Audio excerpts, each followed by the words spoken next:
Israel. Nobody believes you. Nobody likes you. No matter how much media covers for you, no matter how much politicians you buy to parrot your talking points, no matter how many fake influencer you hire to whitewash your face, no matter how many fake Indian-based accounts that tweet for you, no matter how many European models you bring in and you pay them so they can dance with the IDF uniform, right?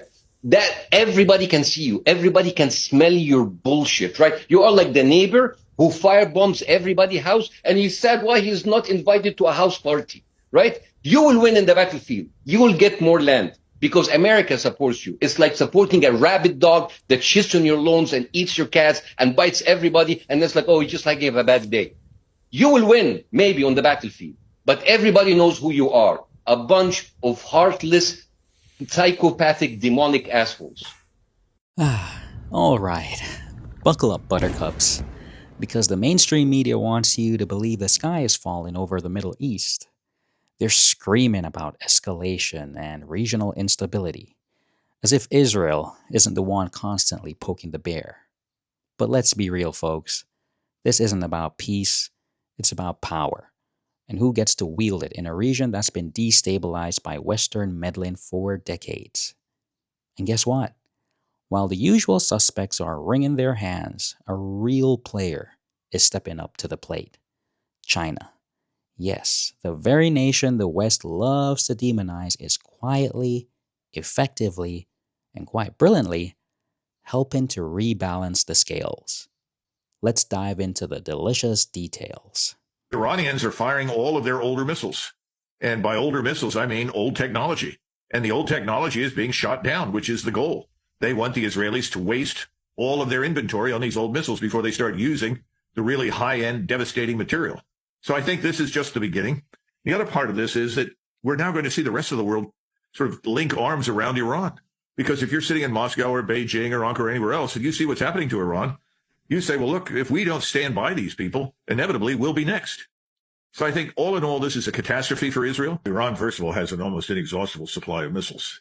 And they have alternative sources. They can not only build their own missiles, they can get additional components and warheads from other sources, whether those sources are North Korea, China, Russia, as I said before, potentially even Pakistan. And I'm sure that there are others. So I think there won't be a shortage of things for the Iranians to fight back with. The real question now is, what do we do? And I think President Trump is already signaling that he'd like to go back to the negotiating table. The problem is that no one believes him. He's destroyed his credibility. I don't think anybody's going to show up to negotiate with him about anything. So I think this is going to go on, and it'll get worse the longer it lasts. I don't know what's going to happen. Right. But the Iranians, contrary to popular belief, whatever mistakes they've made, and I don't think they've made very many. I mean, everybody says, well, they should have given up enrichment. Not really. That's a sovereign right. And enriching uranium for purposes other than military is totally legitimate. Lots of countries have it. Lots of countries do it. The Indians and the Pakistanis both have nuclear weapons. They're too smart to use those things against each other. The problem we have right now in the region is you've got one country that has nuclear weapons. They want to maintain that monopoly, and they're willing to do anything against anyone to keep it. And that's where we are. And we, unfortunately, have encouraged it and underwritten it. Now, the Wall Street Journal, which is hardly a bastion of pro-China sentiment, recently dropped a bombshell that they probably hoped would paint China in a negative light. Instead, it just highlights Beijing's strategic genius. According to their report, Iran has been ordering thousands of tons of ballistic missile material from China. That's right. While the West is busy sanctioning and lecturing, China is providing the very ingredients Iran needs to bolster its defenses. And let's be clear, defenses is just the operative word here. When you're constantly threatened by a nuclear-armed neighbor, you tend to stock up. This isn't about aggression, it's about deterrence. US officials are wringing their hands, estimating this material could fuel up to 800 missiles. Oh, the horror. A sovereign nation building up its own capabilities. Who would have thought? We strongly condemn the Israelis' attack on Iran. This is a violation of Iran's sovereignty and territorial integrity. And we are particularly concerned that they are attacking nuclear facilities, which is another red line that Israel has crossed. And it's not just about missile components. China has been consistently vocal in its condemnation of Israel's aggressive actions. Just look at these headlines. China warns of fallout from Israel's strikes on Iran. China condemns Israel's violation of Iran's sovereignty. While Western leaders offer platitudes and tacit approval for Israeli aggression, China is calling it what it is, a violation of sovereignty. They're not just talking the talk, they're walking the walk, supporting diplomatic efforts and urging de-escalation, unlike certain other global powers who seem to thrive on chaos. Trey, I know they don't want you to show it, but how badly was their version of the Pentagon, Israel's version of the Pentagon, hit by these attacks? I'm going to have my cameraman just pan up to this building here that is on the compound of the Kiryat. And you can see these are likely offices. The building just next to it I've been in many times. But there is significant damage. They have teams there just trying to ensure that no one was inside at the time. Likely when the missile attack happened, any senior officials that would have been inside their version of the Pentagon would have been underground.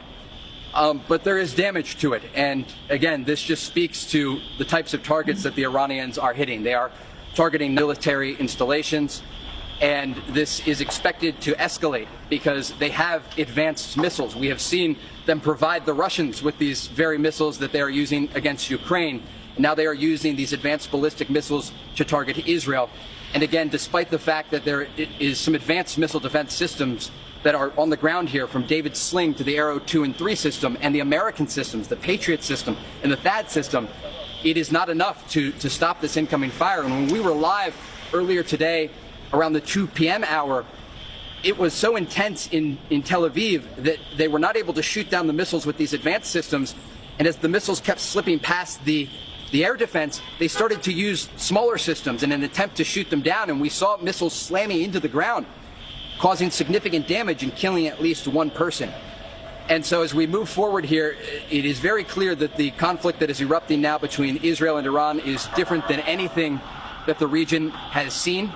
And it is substantially different from the conflict that has been ongoing for more than 600 days between Israel and Hamas inside Gaza. These ballistic missiles make the rockets that were being fired from Gaza look like toys. It is causing significant damage, wiping entire apartment blocks off of the map. So what does this all mean? It means the narrative you're being fed by the corporate media is a load of rubbish. They want you to believe that China is some nefarious actor while conveniently ignoring their own role in fueling conflicts and destabilizing regions. China, on the other hand, is demonstrating a pragmatic and principled approach. They're not interested in endless wars. They're interested in stability, trade, and a multipolar world where nations can defend themselves without fear of external bullying. And if that means helping Iran build up its defenses against a belligerent neighbor, then so be it. It's not support for terrorism. It's support for self-determination, something the West seems to have forgotten. We also wish to express our appreciation to Algeria, Pakistan, China, and the Russian Federation for their support in convening this emergency session to address Israel's unlawful act of aggression against the Islamic Republic of Iran.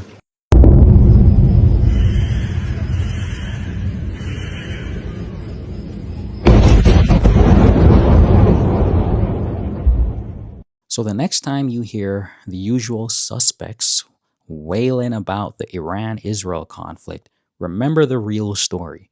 Remember who's truly committed to a balanced and peaceful world, and who profits from perpetual conflict. China isn't just playing chess, they're playing 4D chess, and the West is still stuck in checkers. If you like this video, please give it a thumbs up and hit the subscribe button. Also remember to hit the notifications bell so you never miss another upload. And remember, keep questioning the narrative. I'll see you in the next video. Bye.